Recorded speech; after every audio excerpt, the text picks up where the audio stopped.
Gente, vamos passar agora então à ortodoxia oriental. Por que nós temos que obrigatoriamente falar da Igreja Ortodoxa Oriental agora? Porque ela vai surgir. Só por isso. Né? Que ano houve a separação da Igreja, que era uma só até esse período aí? Alguém lembra? Quando foi? Não. Alguém lembra assim de cabeça? Não falamos ainda sobre isso. Mas às vezes as pessoas sabem, né?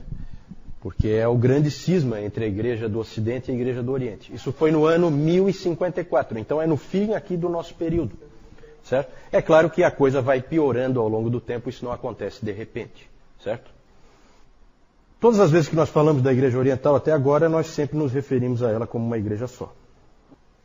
Como uma igreja unida, né? A Igreja Católica Romana. Era uma igreja só, a Igreja Católica, não romana, a Igreja Católica. Católica e ortodoxa. Porque um problema nessa divisão que houve entre catolicismo romano e ortodoxia oriental é que um ficou com raiva do nome que o outro pegou.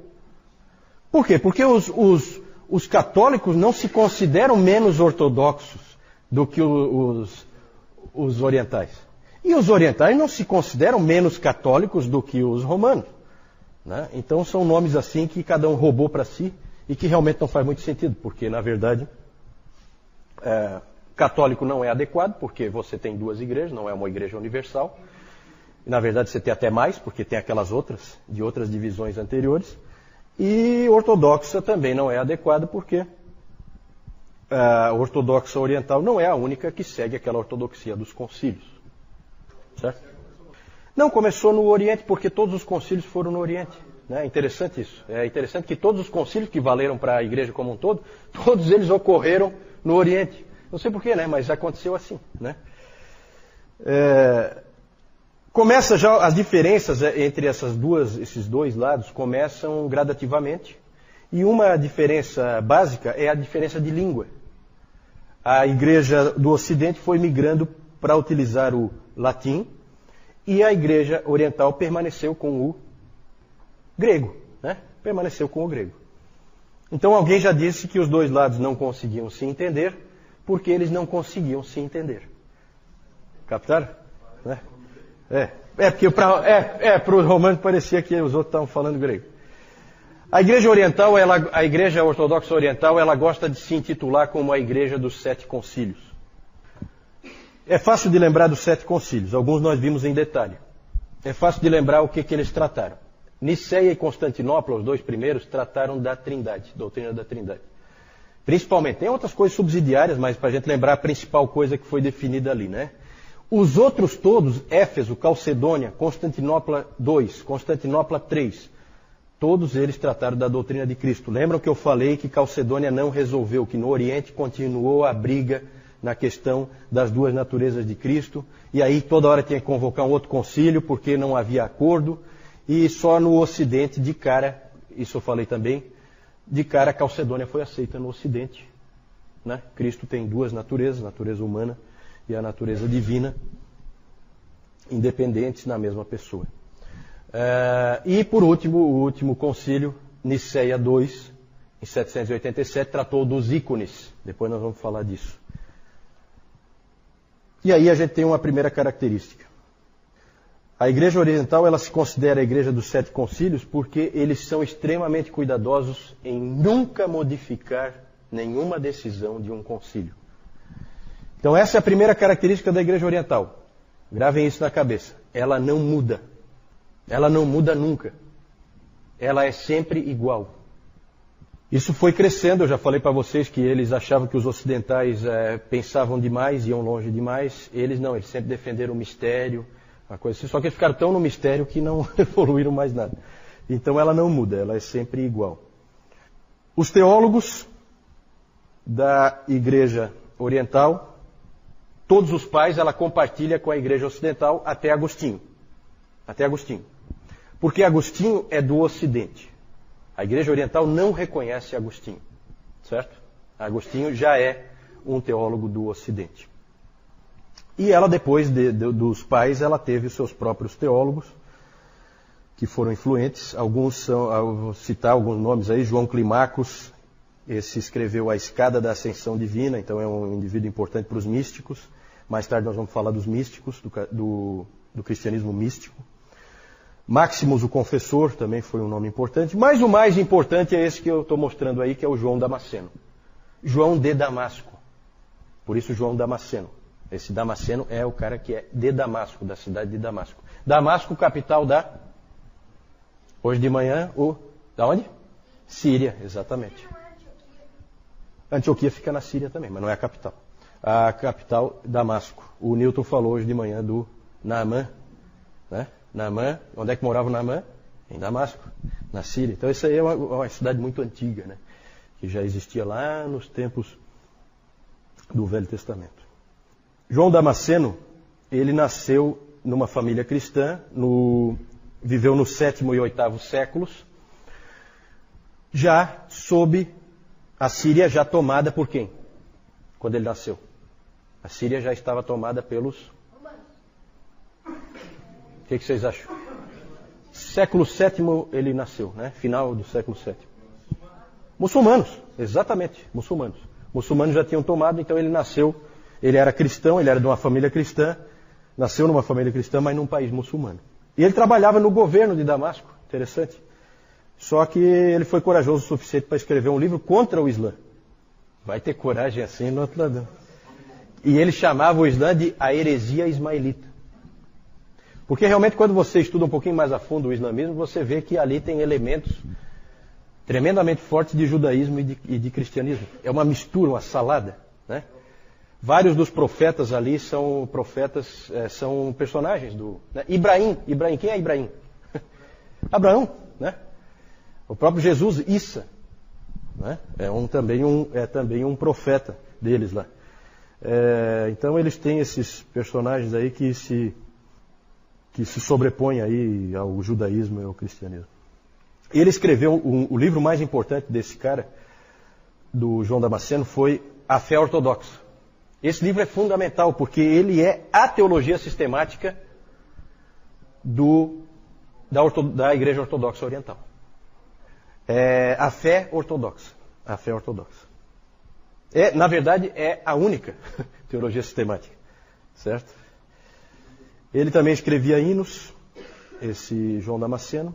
Ele é importante para definir qual é o pensamento ortodoxo. Eu quero fazer um comparativo rápido, porque evidentemente nós temos um foco aqui na divisão que houve, que vai acontecer no final desse período. E aí eu quero mostrar para vocês as ênfases, porque ali também há um ponto de discórdia, as ênfases de cada igreja. No Ocidente, a ênfase sempre foi e é até hoje, e nisso aí nós não temos muita distância do catolicismo romano.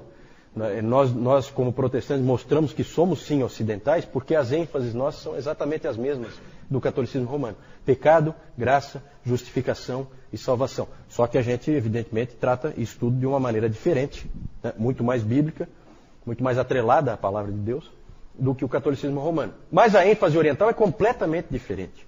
Os orientais, eles enfatizam outras coisas. O apofaticismo, vou falar daqui a pouco, a tradição, a teoses, também vou falar em detalhe, e os ícones. Nos 7 concílios nós vimos ali que o último concílio teve como tema os ícones, certo? Nós vamos tratar isso com um pouquinho de detalhe daqui a pouquinho. Apofaticismo. Apofaticismo é a teologia negativa. Lembra que eu falei já do Dionísio, o pseudo-areopagita? Ele trabalhava essa teologia negativa. Então eles têm essa ênfase em que a gente não pode conhecer a Deus, em que nós estamos no escuro, em que há mistérios, tudo é nebuloso, certo? Isso é uma ênfase deles. Por causa disso, e porque a igreja deles nunca muda, então não há diversidade. E o Ocidente, vocês eu acho que conseguiram perceber, só pelo que eu mostrei ali do Radberto e do Ratramno, tendo uma controvérsia dentro do mesmo monastério. Uma controvérsia séria que a igreja vai ter que resolver.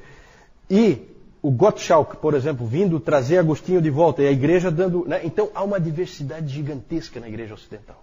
Sempre há teologias lutando. Né? E na oriental não, porque tudo é nebuloso, nós não podemos saber, certo? E aí então tudo fica como sempre foi.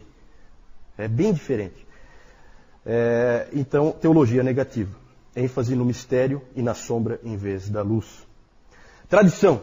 O Ocidente também valorizou a tradição.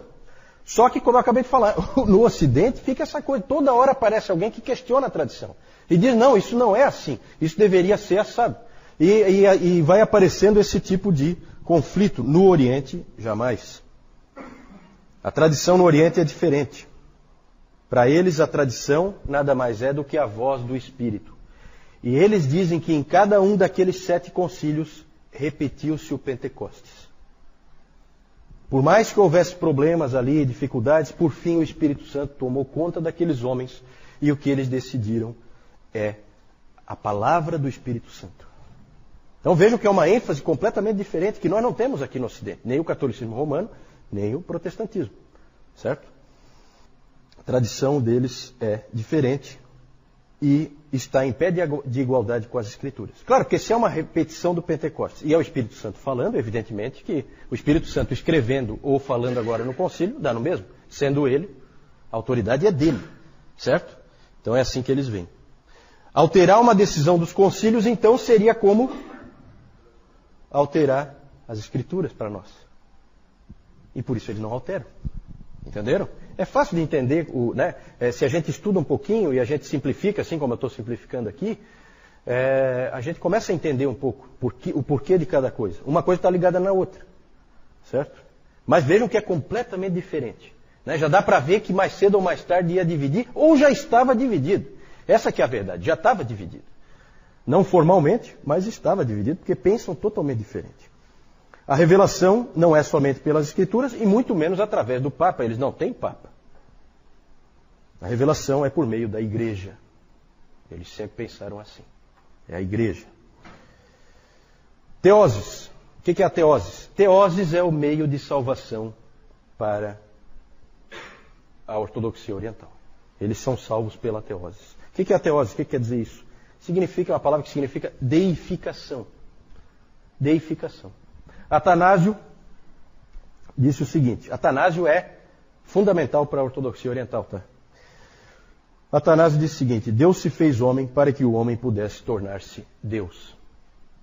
Para eles isso é muito importante. Você vai aos poucos sendo transformado à imagem e semelhança de Deus. E nós temos um texto bíblico que mais ou menos puxa nessa direção, né? Qual é? Alguém lembra? Um texto bíblico que puxa nessa direção, de que o homem vai se transformando ou é transformado em Deus, como Atanásio colocou aqui. Deus se fez homem para que o homem pudesse tornar-se Deus.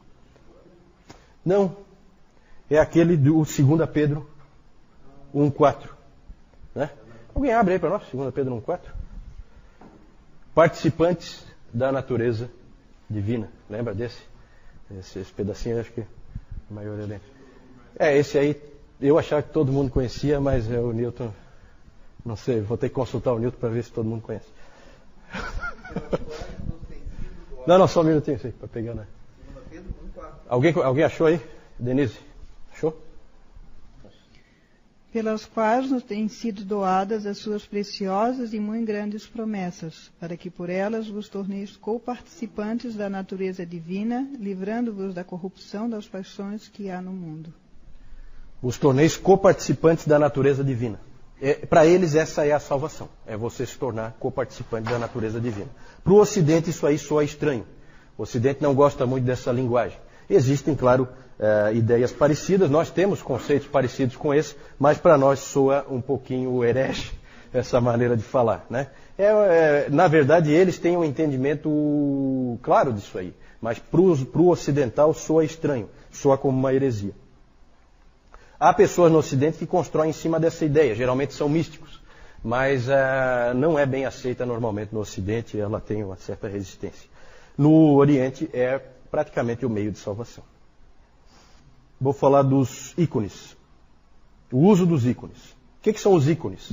Ícones são as imagens de Cristo e dos santos. Quando um protestante vai para uma igreja oriental, na Rússia, principalmente na Rússia, né? Hoje a ortodoxia oriental, o forte dela está na Rússia. Constantinopla não existe mais, chama-se Istambul, e é muçulmano até o último fio do cabelo. Então a ortodoxia, o grande centro da ortodoxia é a Rússia.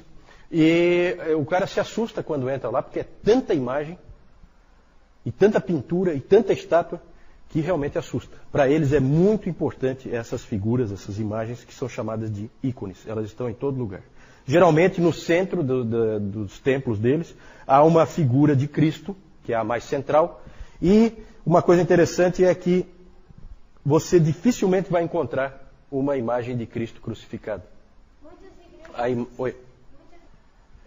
Sim, no catolicismo romano também existem muitas imagens, mas ali no Oriente é um absurdo. Eles consideram muito importante as imagens dos santos e de Cristo. E no caso do... Oi. Não, é aquela padrão mais ou menos. Depois o João vai mostrar uma ali. Não é muito diferente, não. Porque no início era uma igreja só, né?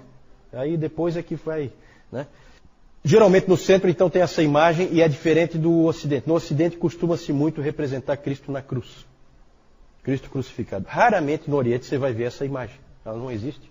Cristo é sempre apresentado como o chamado Cristo Pantocrator. Pantocrator. O Senhor de todas as coisas. Então é um Cristo rei. Ele sempre põe um Cristo que é um rei. No Oriente houve um problema muito sério nessa questão dos ícones. Houve um problema dos iconoclastas. O que é um iconoclasta? Eikon, tem na Bíblia, né? Eikon. Ele é a imagem do Deus invisível. Ele é o ícone do Deus invisível. Né? Não é Colossenses 1,15? Ele é a imagem do Deus invisível. Vai ver lá no grego, é Eikon. Então, o iconoclasta, Eikon é uma imagem, e clastos é quebrar. Então os iconoclastas são os que quebram imagens. E houve um problema muito sério. Levantou-se pelo século VII e VIII, principalmente no século VIII, apareceram esses iconoclastas, que eram indivíduos que achavam que não podia ter essas imagens. E aí apareceram imperadores que eram iconoclastas. E o principal deles é Leão III, que era um imperador bizantino, o Isuriano.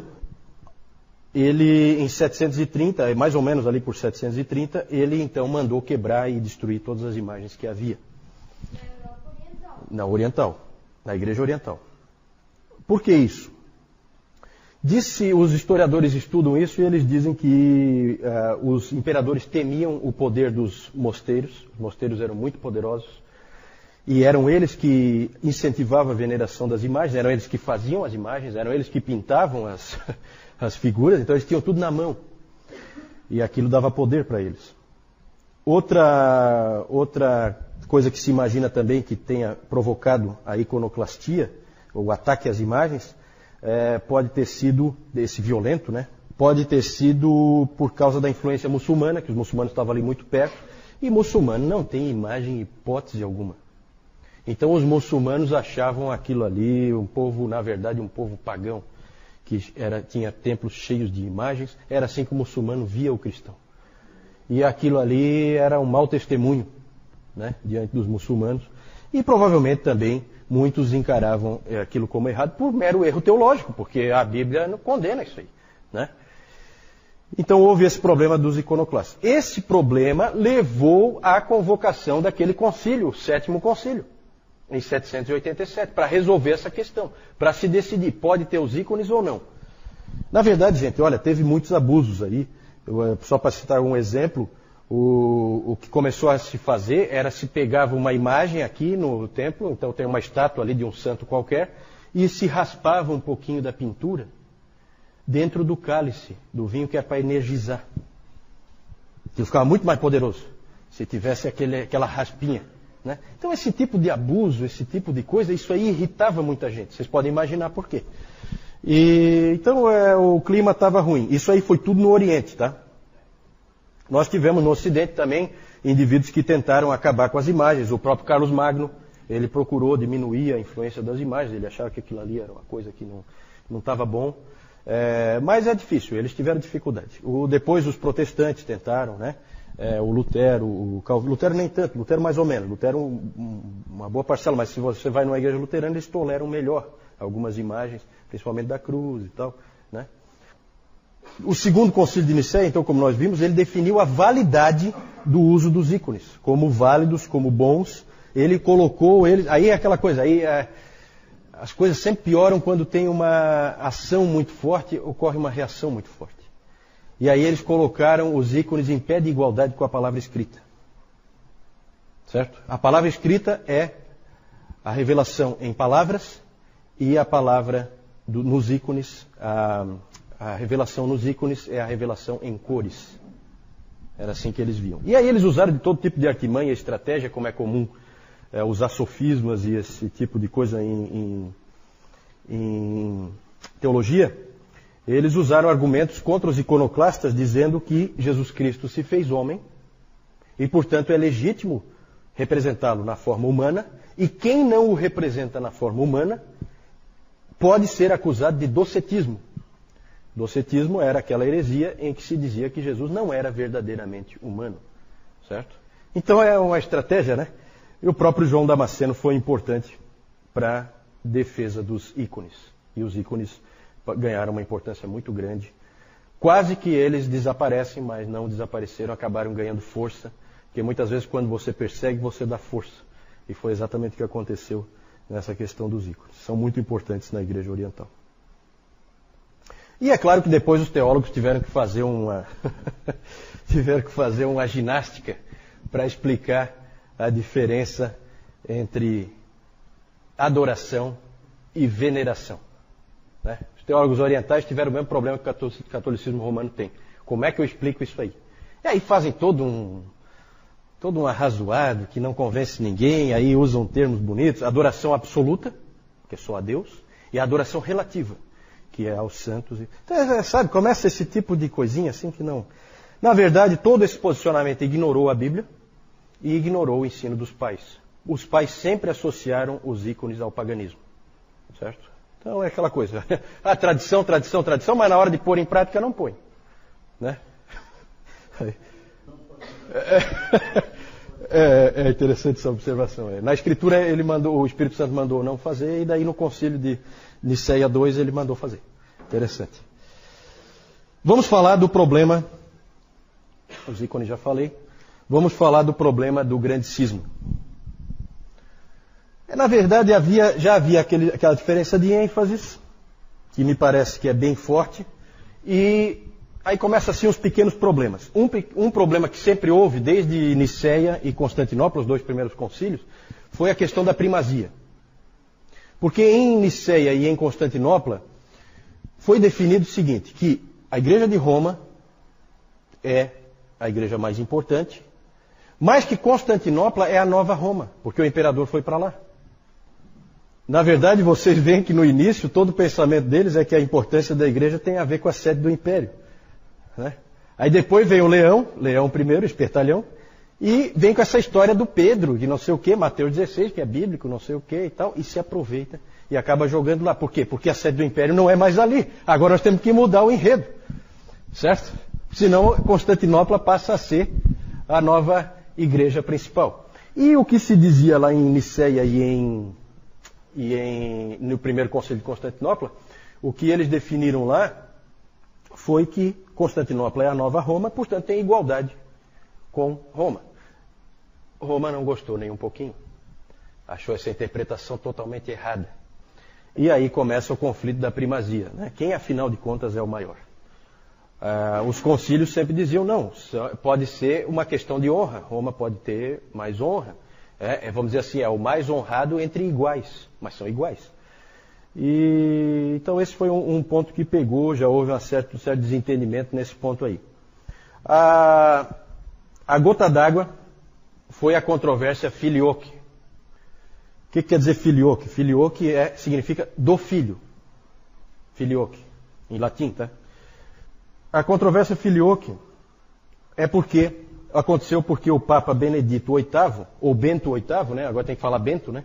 Eu sempre achava que era Benedito, mas aí assumiu esse aí. E na verdade é assim, Benedito é em italiano, né? E Bento, é que nem Giovanni e João, é o mesmo nome, né? É o mesmo nome, só que em línguas diferentes. Então, o Papa Bento VIII, o de agora é o dobro melhor do que aquele lá, né? Mais ou menos. O Bento VIII, ele pegou e alterou o credo niceno, dizendo que o Espírito Santo procede do Pai e do Filho, filioque. O Espírito Santo procede do Pai e do Filho, filioque. O Papa pegou e alterou o credo niceno, que foi produzido aonde? Em Niceia e a parte do o que foi feito depois, eu até comentei isso, que o credo niceno, na verdade, foi fechado no segundo concílio em Constantinopla. A versão que nós conhecemos hoje é a versão de Constantinopla. Aí, pensem no que a gente já aprendeu hoje. O que vocês acham que a Igreja Oriental vai pensar de um Papa que foi lá e alterou o que o Espírito Santo tinha dito nos 2 concílios? Aí complicou. Por isso que a coisa ficou séria. Porque para a Igreja Ocidental, o Papa pode fazer o que bem entender, é a autoridade absoluta, o vigário de Deus na terra, pode fazer o que bem entender, está sempre certo. E para a Igreja Oriental, isso aí é uma piada. Então, ali houve uma controvérsia muito grande e o número de tratados escritos sobre esse assunto é gigantesco, dos 2 lados. Né? Então, são coisas assim que viram controvérsias gigantescas. Isso aí, evidentemente, também ajudou a separar. E vocês vejam que nessa controvérsia acabou assim aparecendo a diferença de entendimento dos 2 lados. Acabou aflorando. Vocês mesmo concluíram aí que o Papa tinha feito uma coisa absurda para o Oriente. Certo? Por fim, depois de tudo isso que nós vimos, já deu para perceber que ia ser difícil eles permanecerem juntos. Houve uma separação temporária no 9º século, que acabaram se acertando, e em 1054 o cardeal Humberto foi enviado pelo Papa Leão IX, e aí tem umas coisas tão confusas na história da igreja, eu não quero entrar em detalhe, mas o cardeal Humberto foi emissário do Papa, ele tinha autoridade do Papa, ele foi até lá em Constantinopla e ele foi lá para ter um entendimento com o Miguel Cerulário, que era o patriarca de Constantinopla, e os 2 acabaram brigando lá e um excomungou o outro. Certo? Aí o cardeal Humberto excomungou o Miguel Cerulário e o Miguel Cerulário excomungou o cardeal Humberto e o Papa. E ali, então, se considera que aquela data é a data em que há a separação. Porque está excomungado, você está fora da igreja, você não tem salvação, você está completamente perdido. O problema é saber quem tem a autoridade para excomungar quem. Então houve uma excomunhão recíproca. Excomungar, a Rebeca perguntou, o que é excomungar? Excomunhão é tirar alguém dos benefícios da igreja, é impedir que ele seja beneficiado pelas coisas da igreja. Ele não participa mais da ceia e, portanto, ele está fora da igreja e ele está perdido. Né? Ele está condenado. E aí os 2 se excomungaram, então passou a ter 2 igrejas. Eu acho que sim, né? Eu acho que foram.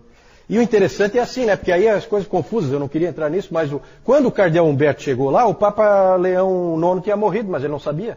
Então há quem diga que não valeu. Porque o emissário do Papa não podia ser emissário do Papa se o Papa está morto. Então não valeu a excomunhão do Humberto. O Humberto não podia ter excomungado. Então umas discussões assim esquisitas.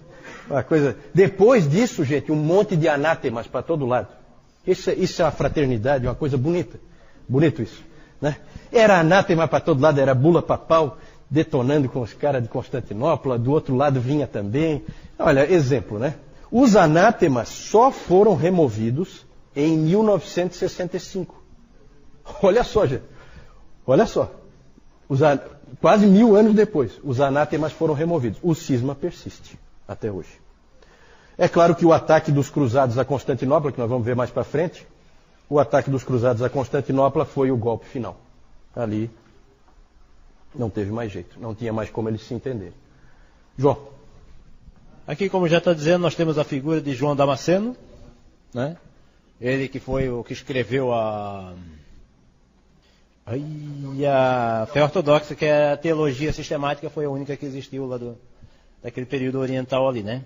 E aqui, nós temos aqui aquela figura que, como o Juliano explicou, a ortodoxia oriental não via Cristo pregado na cruz, mas via Cristo assim. Tá? Aqui com a Bíblia. Não. E aqui esse significado aqui da mão aqui, ele tem um significado também todo especial ali que eles dão para isso aí, tá? A pergunta da Jussara é sobre a questão do fato do cristianismo ter nascido no Oriente. O próprio Jesus Cristo e todos os primeiros cristãos eram orientais e que, portanto, haveria, em tese, uma tendência da interpretação oriental estar mais próxima da verdadeira do que a interpretação ocidental. Qual o problema aí? O problema é que fica claro que a interpretação oriental é uma interpretação grega. De grego, os judeus não tinham nada. Na verdade, eles não eram orientais, eles eram judeus. É bem diferente. A Palestina foi destruída. No ano 70, Jerusalém foi varrida do mapa, e no ano 135, Adriano resolveu acabar o serviço, e espalhou os judeus por tudo que é canto. Né? Então os judeus sempre foram isolados, sempre foram um povo isolado, o próprio Antigo Testamento mostra isso. Então esse pensamento oriental é um pensamento grego. Grande pedra de toque, que cidade dá qual é a cidade que dá a maior luz sobre como deve pensar a Igreja Ortodoxa Oriental? Pelo que nós já vimos. Não. Alexandria. Francisco matou lá. Alexandria. Certo? Esse pensamento é pensamento alexandrino. É pensamento egípcio. Certo? Esses caras foram os mais influentes para a ortodoxia oriental. Né? Então a gente não pode cair nisso aí. Na verdade, nós vimos ao longo da nossa história, nós vimos que é histórico. A explicação para eles pensarem assim é histórica. Eles pensam assim por causa de fatores históricos que foram aparecendo. Né? Inclusive decisões de concílios, para onde que a coisa pendeu. Alguns dos seus mestres acabaram levando numa determinada direção. Então é mais por causa disso aí. Por isso que a gente está sempre vendo aquele texto de Isaías 48, seca-se a erva, cai a sua flor, mas a palavra do nosso Deus permanece eternamente. A grande vantagem dos ocidentais é que eles permaneceram mais perto da palavra, especialmente os protestantes, que realmente quiseram voltar à palavra, já que os católicos romanos tinham ido para muito, mas muito longe da palavra de Deus. Né? Então, graças a Deus, porque a palavra de Deus permanece eternamente e é a nossa rocha. Né? E ali a gente vê que não tem nada disso aí. Quando a gente pega a palavra na mão, a gente vê que ela é bem direta, não tem esse mistério todo que eles falam. Não é assim, não é a teologia negativa. Paulo pega e descortina tudo. E abre, e revela, e mostra. Claro, sempre por orientação do Espírito Santo. O Espírito Santo está revelando, ele está abrindo, descortinando. Né? Então, na verdade, aí eles estão indo por um caminho perigoso.